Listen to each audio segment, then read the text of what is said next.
So the judge is there the first day. Yeah. I was just checking more to see anything else there. Yeah, I think my card, I got a woman to try to get that money. Just to drive one on this one. I think my card is money. I did a divorce case. That happens. Okay, she wasn't back with Stevie up and took up the two jobs back in the day and put it back on. I mean, just be done with that.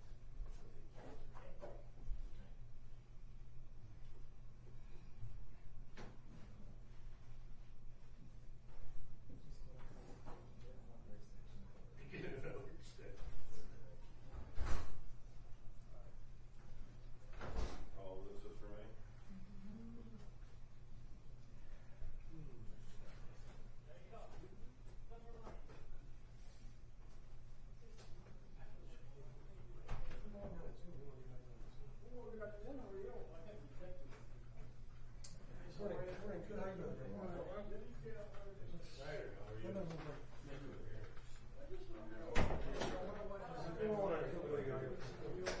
Yeah, that's true.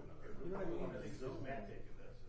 Yeah. All right, if they're rolling on the Zoom, we don't need audio, we need audio from the courtroom. Yeah. That's just my theory. Yes, I do. That's what I do. Detective Showers, got a blue ball for You got one. Yeah, where do you want me to put the podium? Are you want to walk up to the podium, or do you want to? Yeah, he'll do it on the podium. You walk over to the podium, so we can leave on my chair. Okay, thank you guys. Appreciate it, officers. Yeah, so I can hear him and they should put something nice. Yeah, I was thinking, thinking about that. Like, yeah, that makes sense. Yeah, if we're rolling on the Zoom, I don't think we need them.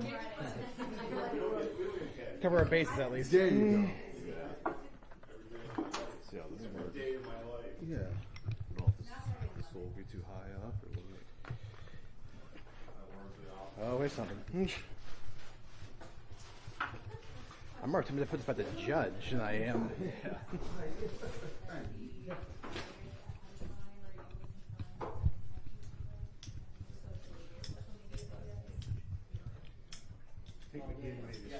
Oh, we are? Okay. Yeah.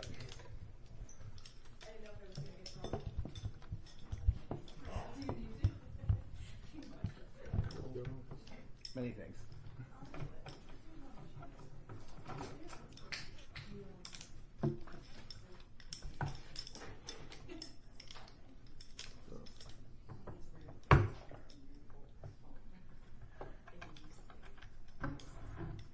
That's what I need. I need one of them. Yeah. Cool. That makes more sense.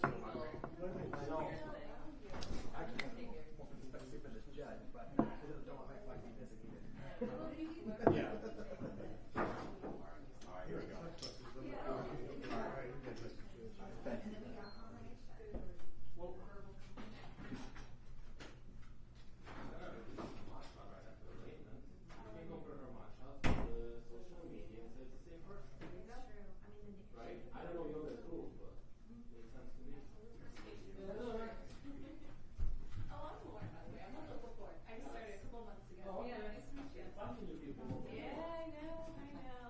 Hey, traffic.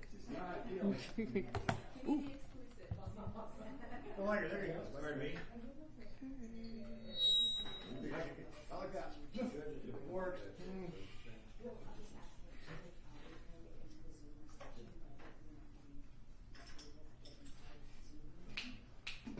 Yes. Is that your phone? Not mine.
Okay.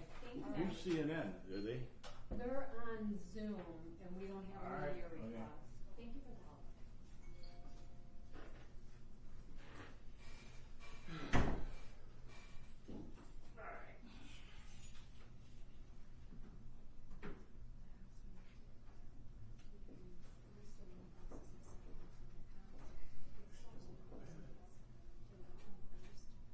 Feel pretty good with this color.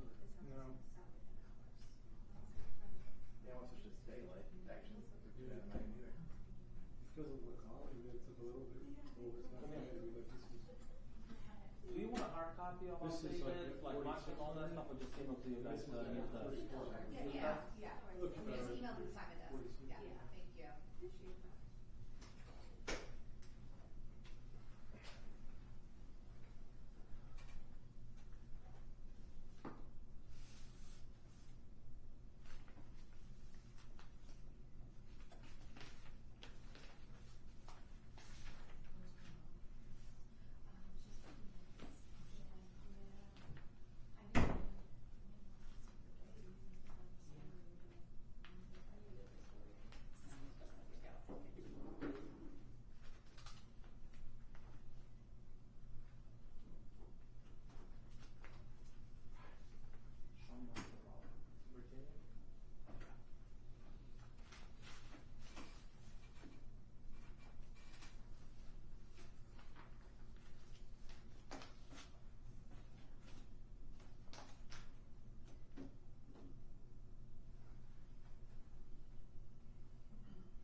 Previous court is not in session. Up with Kathleen Galen presiding. You may be seated. Good afternoon, everyone.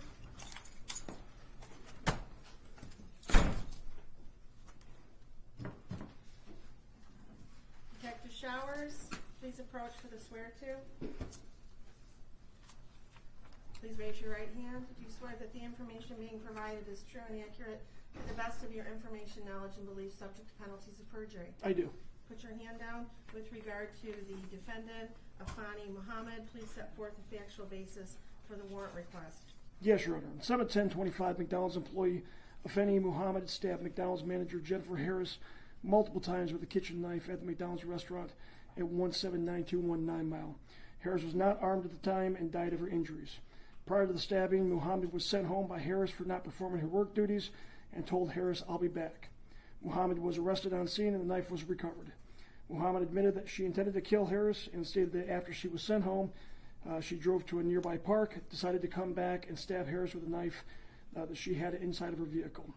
When Muhammad returned to stab Harris, she entered the back entrance with a hooded mask over her face in an attempt to conceal her identity and attempted to flee the scene after the stabbing, but was stopped by an armed customer. And the requested charges are murder in the first degree, count 2, dangerous weapon carrying with unlawful intent, and there's a habitual second notice offense. Is that correct? That is correct, Your Honor. The warrant is being signed and we can proceed to arraignment. Thank you, Your Honor. Calling file number 25354, People versus Afani Badu Muhammad. Counsel appearances for the record, please. Good afternoon, Your Honor. Sean Haney, public on behalf of the people. Thank you very much, Your Honor. Please, this honorable court, Matthew McConnell, appearing on behalf of Mrs. Muhammad, who does appear via Zoom. Your name, please, ma'am. Afeni Muhammad. Very good. You're here today for arraignment on the charges of murder in the first degree, premeditated, count 2, carrying a weapon with unlawful intent, and a habitual second notice. Mr. Licata, how does your client wish to proceed? Thank you very much, Your Honor. At this time, my client is asking the court to enter a not guilty plea. This matter set for a probable cause conference and a preliminary exam. I have advised my client of her rights, as well as the charges against her and the potential penalties. We are ready to proceed on those grounds. Very good. Ma'am, do you understand the nature of the charges against you to your satisfaction after talking to your attorney?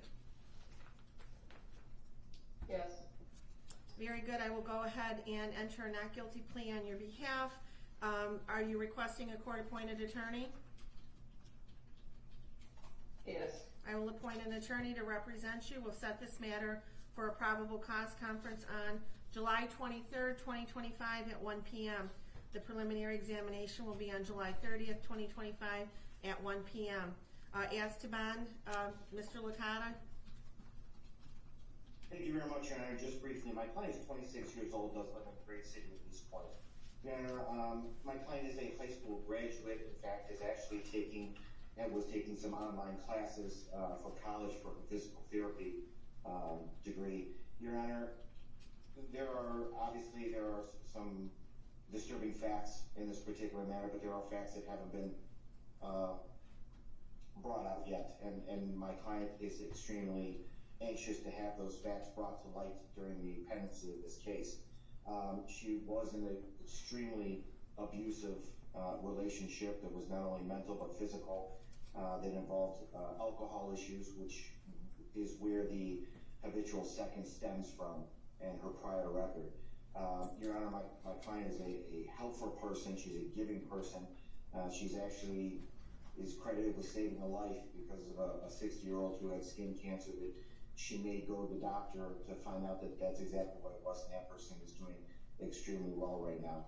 I understand the facts that have been laid out today in the warrant, but at this time, Your Honor, we are asking the court to consider a bond in this matter that is appropriate, that my client can meet so that she can meet with her attorneys and prepare her for defense in this matter. Thank you.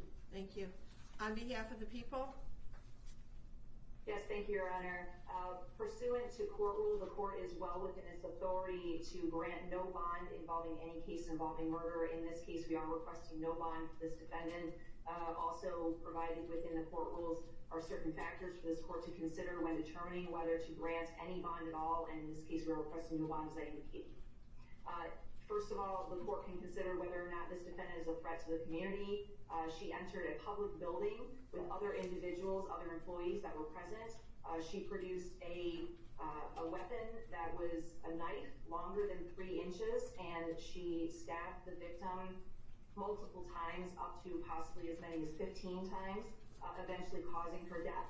There were other employees that were present at the time, some of which attempted to help the victim after the stabbing occurred. That alone is enough to show that there is a threat to the community. She then ran from the building to her vehicle, presumably with the intent to flee from the scene. She was stopped by a helpful bystander.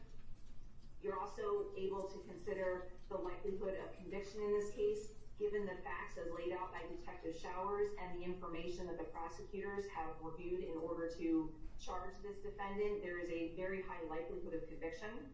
And then finally, the defendant does have a prior instance of at least one that I'm aware that involved a stabbing, similar obviously to the stabbing that occurred in this case, involving a knife. So given all of those factors, and given the fact that this court does have authority to give no bond to defendants charged with murder, I am asking at this time for no bond in this case. Thank you, counsel. The court has reviewed the charges and the circumstances surrounding this case. The defendant is facing various serious charges, including murder in the first degree, which is one of the most serious criminal offenses in our state, carrying penalties up to life without parole. Additionally, carrying a dangerous weapon with unlawful intent further underscores defendant's potential threat to public safety. Defendant has a prior criminal record out of Virginia for malicious wounding. It was actually felony malicious wounding that was reduced to unlawful bodily injury concerning a stabbing, and that is what gives rise to the habitual second.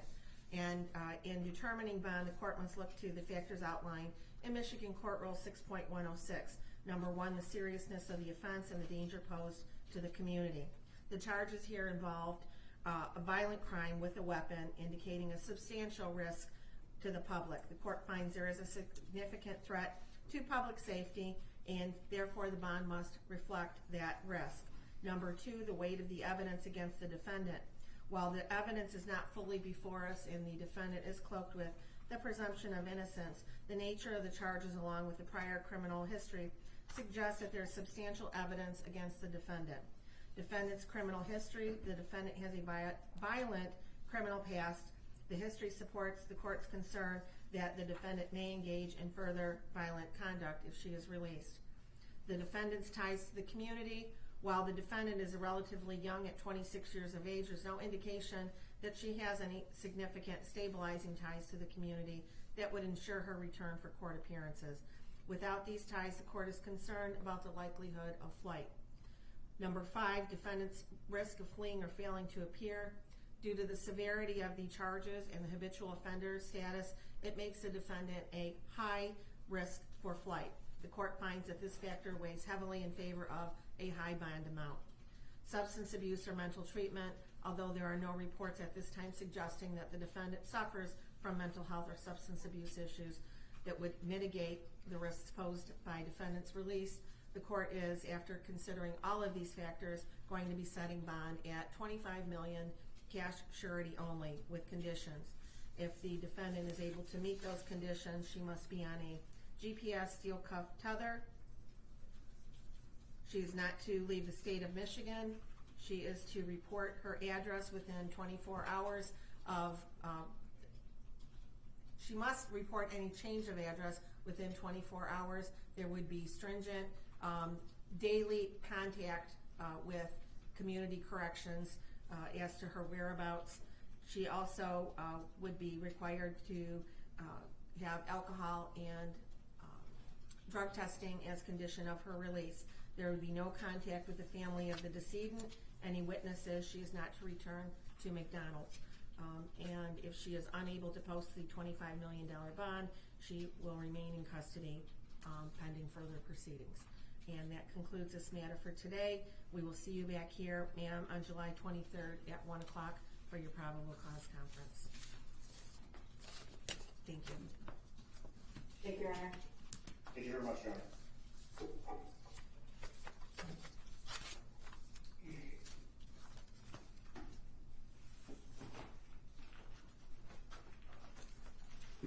You're all set, ma'am.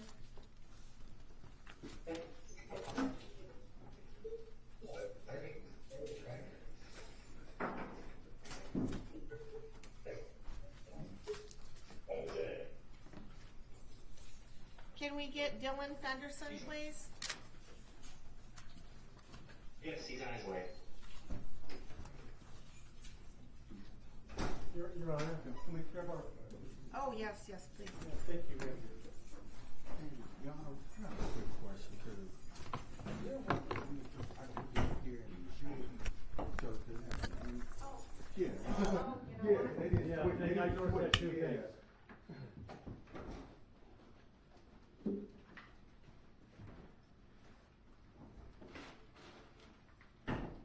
I'm clearly not no encroachment.